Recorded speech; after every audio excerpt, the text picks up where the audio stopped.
L'affaire qui voit le droit et les crimes s'entremêler. L'air est électrique ici, dans le district sud de New York, où le palais de justice se dresse comme un symbole inébranlable de la loi. Nous sommes arrivés au moment crucial, le compte à rebours final avant un verdict qui pourrait marquer l'histoire. L'anticipation est à son comble car, tenez-vous bien, les délibérations ont déjà commencé. C'est une étape que nous attendions avec une impatience non dissimulée, et le fait qu'elle soit déjà en cours nous plonge dans une atmosphère de tension palpable. Je tiens à adresser un merci tout particulier à vous tous, qui nous suivez depuis des heures, voire des jours, à travers notre diffusion en direct. Votre engagement est formidable, et savoir que les spectateurs du monde entier sont connectés à nos analyses, partageant cette attente avec nous, est une source d'inspiration. Vous avez sans doute suivi, avec une attention aussi soutenue que la nôtre, les récents développements. À peine 2 heures après le début des délibérations, une question inattendue a émergé du jury. Ce n'est pas anodin.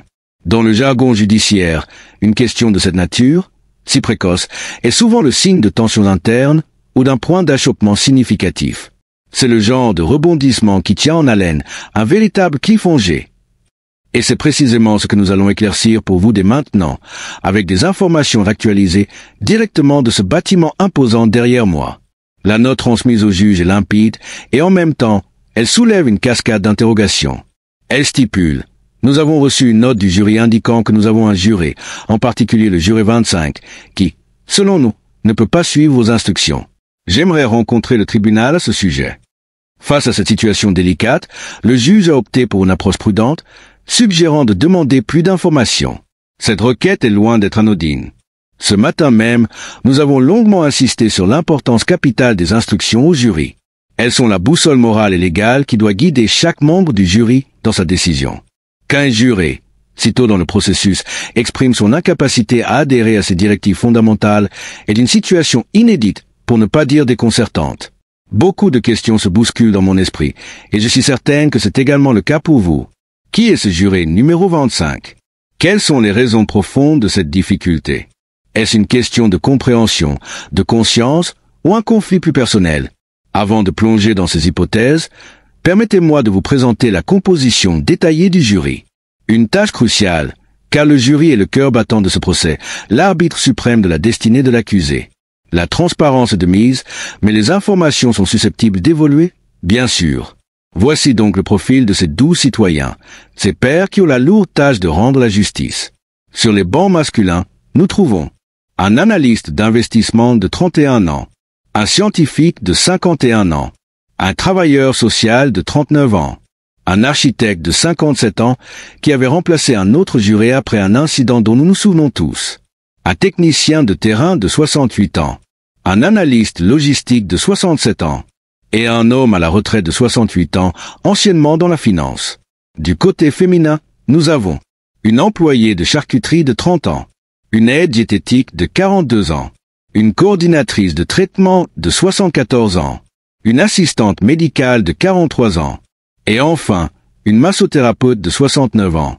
Cette diversité, tant en termes d'âge que de parcours professionnel, est la force d'un jury. Elle est censée garantir une évaluation équilibrée et multifacette des preuves.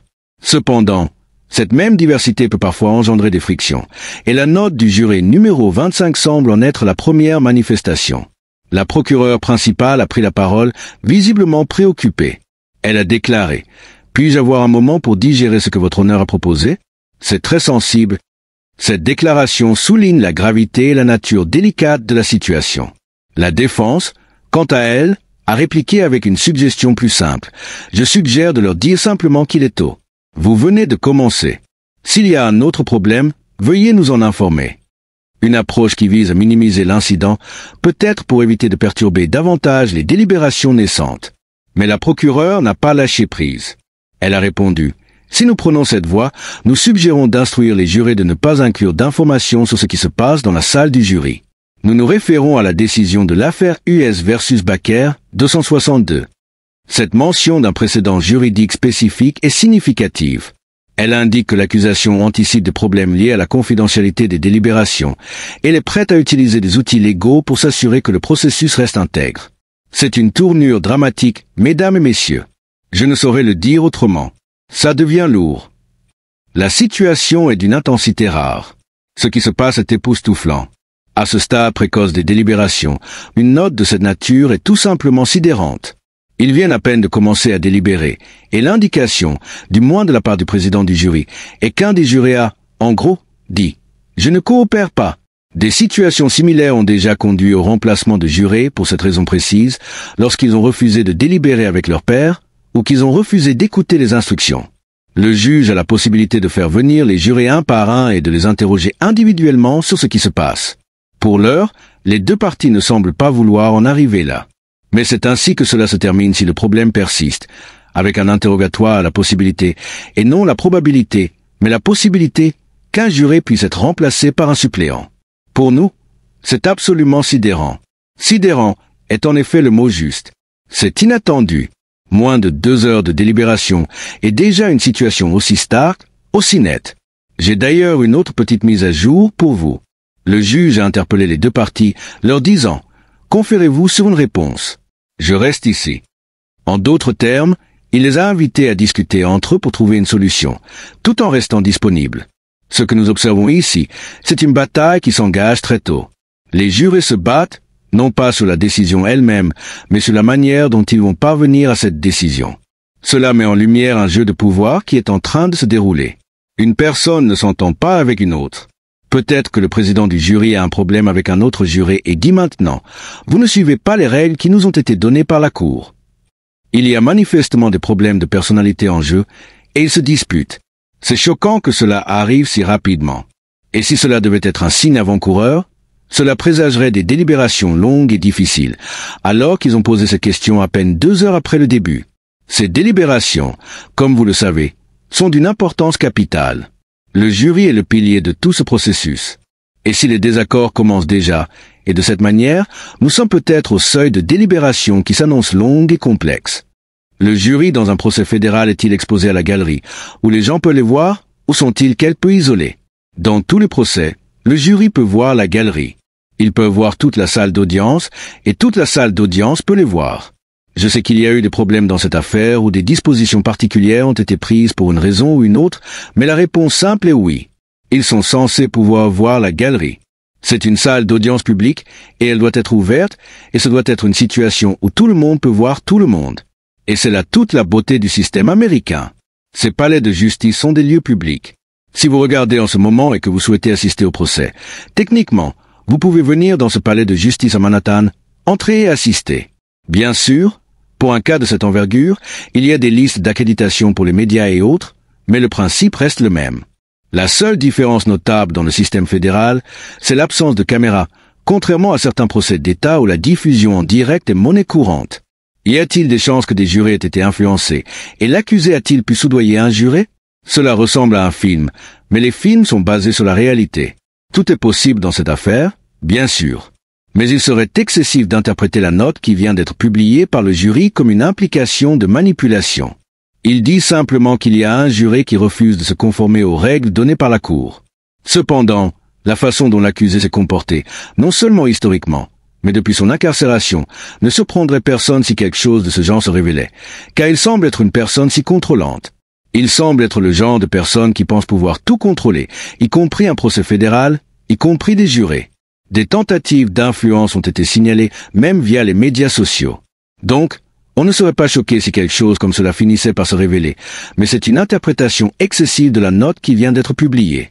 Je dois vous donner une mise à jour en temps réel. Je tiens à remercier notre équipe de production qui travaille sans relâche pour vous apporter ces informations en direct. Continuez à nous envoyer vos questions et vos messages de soutien. Voici une mise à jour que nous avons concernant le juré numéro 25, le juré en question qui dit ne pas être en mesure de suivre les instructions du jury. Selon des informations citées par MBC, et je tiens à le préciser, le juré numéro 25 est un homme de 51 ans de Manhattan, titulaire d'un doctorat en biologie moléculaire et neurosciences. Il écoute de la musique classique et de l'opéra, et ses loisirs comprennent l'art, la science, la cuisine et les activités de plein air. Maintenant que nous en savons un peu plus sur ce juré, la question se pose, comment une personne avec un tel bagage pourrait-elle avoir un problème à suivre ses instructions?